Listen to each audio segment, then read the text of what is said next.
I know that you have a great interest and have always had a great interest in Wake Forest athletics. Yes. And that for a long time you were the NCAA representative of Wake Forest. And you want to just talk a little bit about Wake Forest athletics on the old campus and on the new campus and what it's meant to you and what you think it means to the institution? I think it's been an important part of the spirit of Wake Forest. And I think it began probably because old Wake Forest was situated in the town of Wake Forest, about 16 miles north of Raleigh. We were 16 miles from North Carolina State. We were about 23 miles from Duke. We were about 35 miles from Chapel Hill. And there we were in that little area, Duke, State, Carolina, Chapel Hill. Now you might say, weren't you the smallest? Well, we were the smallest, but none of those schools was very big back in the late 19th century. And if you had gone to Chapel Hill, let's say, toward the end of the 19th century, it would have looked not that different from any other small southern town. So these schools began to have athletics. The first football game was in 1888 between Wake Forest and Chapel Hill, and we won. And we began to build up rivalries that were very important. You may know that still are. The North Carolina State Wake Forest baseball game was played on Easter Monday, and the state legislature declared Easter Monday a holiday so that people could go to the Wake Forest State baseball game. Wow. So these rivalries developed, and as time went by, we all joined the Southern Conference, which included schools from other places in the South. The Southern Conference became very large, and then in 1953, 3 years before the move to Winston-Salem, the Southern Conference decided to split. And some of the schools, Davidson, Washington and Lee, William and Mary, Furman, decided they would stay in the Southern Conference. Some of the schools, Duke, Carolina State, Clemson, Maryland, decided they would stay in the new Atlantic Coast Conference. Well, what was Wake Forest going to do? We were by that time much smaller, less well endowed. We were a private school, not a public school. What were we going to do? Well, the trustees decided we were going to the Atlantic Coast Conference. We were going to take that big step. I think mainly because we did not want to give up all these rivalries that we had enjoyed for such a long time. So Wake Forest went into the ACC. We continued to be the smallest school in the ACC. We continue to be practically the smallest school in Division I of the NCAA. So we have had a curious record in athletics. Perhaps our win and loss column would not be as good as some of the other schools, but we have had glorious moments. The baseball championship, a field hockey championship, soccer championship, Final Four in basketball, Orange Bowl in football. Maybe not all that many moments, but fine, good moments. And I think that the athletic tradition of Wake Forest is woven into the spirit of Wake Forest in a somewhat different way, but in a very important way, somewhat the way in which the Baptist tradition is woven in. And I think we would be weaker in spirit if we had not been strong participants in athletics. And I believe in athletics because if you think of body, mind, and spirit as being what constitutes a human being, then you want them all to be developed. And what it would be like on a Saturday, Mary Beth can tell you, what it would be like on a Saturday if we didn't have those football games and didn't have those tailgate meals. Something would be missing from here that I think we would regret. And I realize now, as I think about what you're saying about Wake Forest and staying, but staying within its tradition and its spirit, I came here from Clemson, and speaking of religion, football is pretty much a religion at Clemson. But when I came to Wake Forest and realized there was my office in Callaway Hall, and right across the street was the athletic department, and it was not imposing. Yeah. And the players came and went, and the coaches came and went, and I was used to Danny Ford running Clemson University as the football coach, not the athletic director, not the president, but the football coach. And it was such a different thing to come here and feel the integration of the athletic programs into the life of the college, the university. And I think we can say with some pride that overall our record here has been wholesome.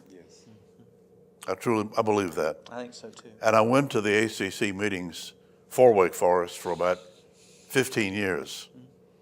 And I saw the respect that the other schools had for Wake Forest. We were somewhat different. Did you have athletes in your classes regularly over the years? And did they seem to be? Well, when I began teaching, I taught a standard English curriculum. I taught freshman English and the required sophomore English and English and American literature. And I had athletes regularly during all those years. When I became an administrator, my teaching responsibilities were reduced to one course each term. And I taught courses in 19th and 20th century English poetry.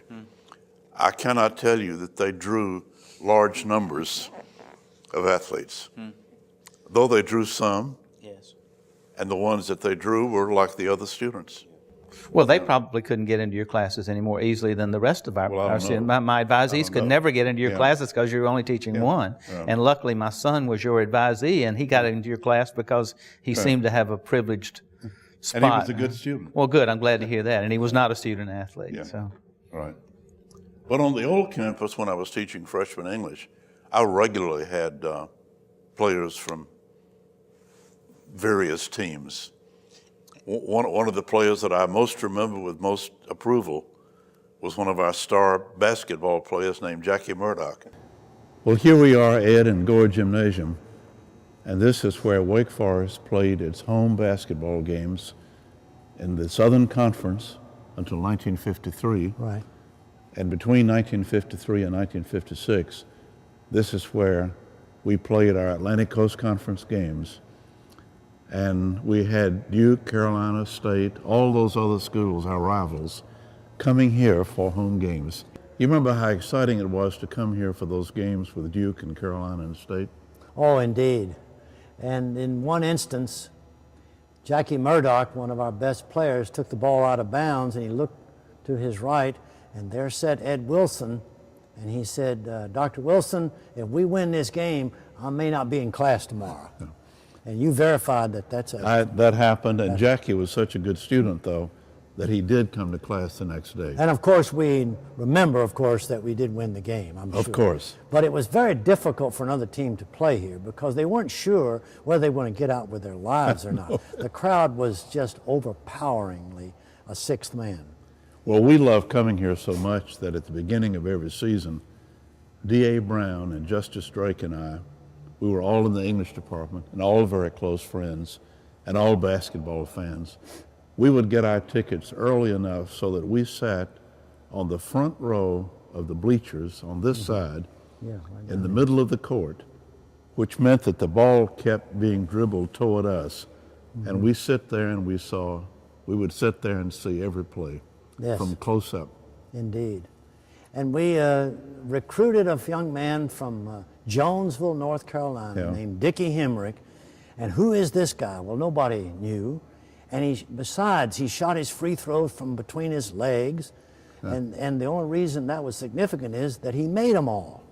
And he also could shoot a hook shot. And he was the first big man that we had, and he was a big man, surrounded by a bunch of not so tall fellows, but also good basketball players, because no one wanted to play us in this I think arena. he is still the ACC champion in scoring. I think maybe for the entire conference. Right. So that tells you that he made his mark and we did too. Yeah. Another memory I have, which is less pleasant for me, is that this is where we had our required physical education classes. And I remember there was a man named Phil Utley who taught generations of students. Indeed.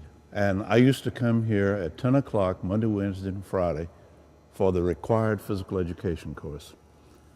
And that meant working out on the parallel bars and climbing ropes and playing basketball and doing all the other things that we were supposed to do in calisthenics. And I was not a good athlete, and I was probably about the worst one in the class whenever they chose up sides. Indeed. And I remember there were 2 or 3 of us who always stood around waiting to be chosen and finally being chosen when there was no one else to pick. Indeed. But I was always glad to get through that physical education class. Oh, I'm sure. Because even though I love athletics, I'm not particularly good at it. Well, neither am I, but it was, no, the spirit of the place spilled over, I mean, from football particularly, where we were decent, or even better than that, to the other sports, and we held our head high. You did. And did fairly well. By freshman year, of course, we went to Chapel Hill and beat the Tar Heels, even though they had Charlie Justice playing for them, All-American. And they came back, and the bell, which was signaled the beginning of classes in Waite Hall, rang all night long. People just lined up to pull the rope to signify that we had won the game. And I'm sorry that the football stadium has been torn down. Otherwise, we could go there today.